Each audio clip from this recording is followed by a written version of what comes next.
Hey guys, welcome back to our YouTube channel. So for today's video, I'm going to teach you how to pick up shifts on Hotschedules. So first is you may want to head over to hotschedules.com and of course, make sure that you're logged into your account.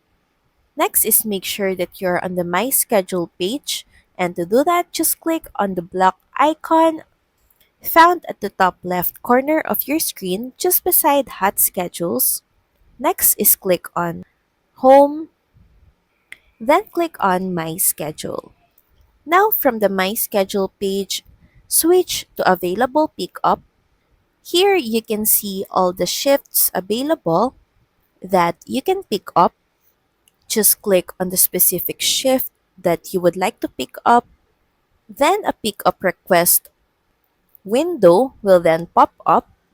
Here you can see next scheduled shift. And from here, just make sure that you tick the box beside the shift time that you would like to pick.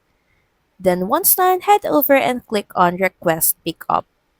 Now all you have to do is wait till a manager approves your request pickup. So that's pretty much it. Thank you very much for watching this video. I hope that you find this video helpful. And if you do, please don't forget to like, share, and subscribe to the channel. And I will see you again on the next one. Bye!